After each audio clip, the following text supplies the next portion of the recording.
start, we better talk about some other things. Otherwise, I might be in trouble. Let's talk about The Voice. What did you make of today? Because the Yes campaign, David, clearly wanting to talk more about, let's move on beyond this constitutional debate and talk about what we actually want to change here. That is more likely, do you think, to sway Australians? We spend a lot of money already trying to close a gap. It's not working. Let's try this. Is that a much stronger argument than when they've been mired in sort of talking about constitutional language and so on? Well, I've seen what was said today, and to me it seems a lot like the government has got to really an agenda of practical reconciliation. I don't quite understand why we need The Voice. You have and I understand listening to Indigenous peoples, there's a tacit sort of, or an implied sort of agreement here that democracy has failed and you can't represent Indigenous constituents in your own seat. You have the most powerful Indigenous woman in Australia, the minister, talking about a whole range of areas where there's disadvantage. Just get on with it. I mean, we know what they are. She's nominated them today: housing, education, health. We've known about this for decades. But if you're getting 5 different answers put at you from 5 different groups, the advantage of The Voice is coming together, here's a solution, and you get to try that and you get more ownership of the problem. That would work if you get a unified voice coming back. But I mean, isn't that the job of the minister, to go in there and wrangle an answer out of the disparate groups and say this is what we're doing? And these are entrenched problems. The other thing is, I think it's an admission that they're not winning on the argument around constitutional change, the permanency of constitutional change, or the idea of executive power.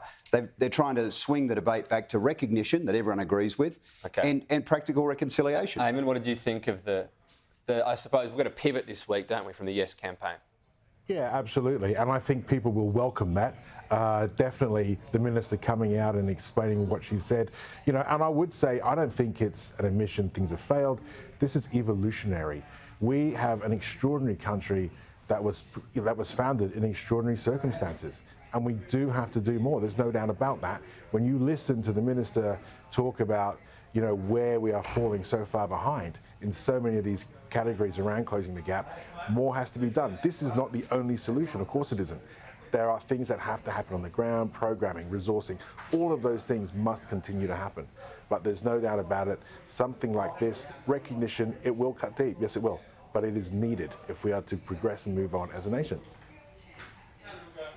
Let's touch on as well the decision yesterday, the Reserve Bank, they're pausing rates. It seems like a real pause, David Gazzard, that they are actually going to wait and see before necessarily squeezing the brakes anymore. The test, I guess, from here for Labor is the cohort this will hurt the most that took out those loans during COVID at point 1 that are now going, wow, how can I afford this?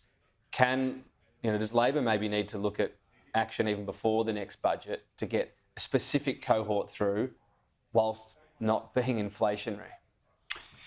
Well, I mean, yesterday's decision by the RBA, I think they'll be watching to see what happens on a number of items that affect core inflation. Chief amongst those will be wages. So when the RBA makes a decision, it's setting the rates horizon for 3 years down the track. So yesterday's decision was looking at what is going to be occurring in 3 years' time.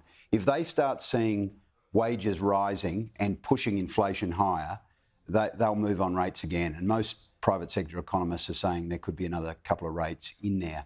Now, your second issue is whether there'll be a package that will help the people that these rate rises and the other cost of living issues that are rising get through. Well, that will be a subject for the budget next year.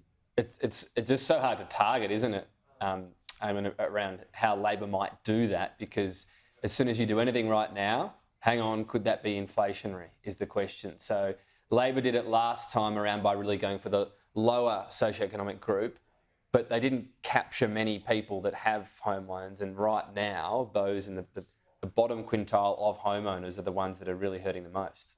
Yeah, look, part of the response has to be reining in government spending, no doubt about that. That is a massive driver of it, and that's why they've banked the surplus the way they have. So that's a clear signal. There's no doubt more has to be done. I don't think anyone's high-fiving the walls around this pause in the rate rises. Everyone's waiting with bated breath. But this is a government that got elected on doing more around cost of living. So we will see more. Well, and on increasing wages. And that's kind of hard to do right now. Is there a bit of finger crossing going on right now within Labor?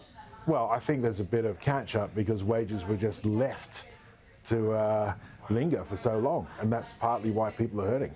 And that's partly why we're now in the mess that we're in. Yeah.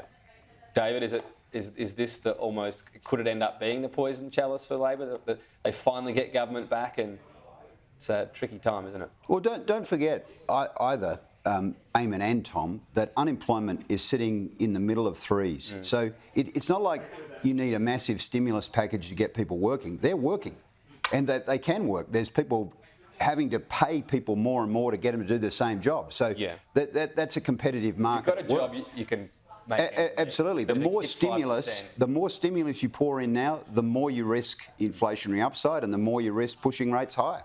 Glad it's not my job. All right, David, Eamonn, thank you. Talk soon.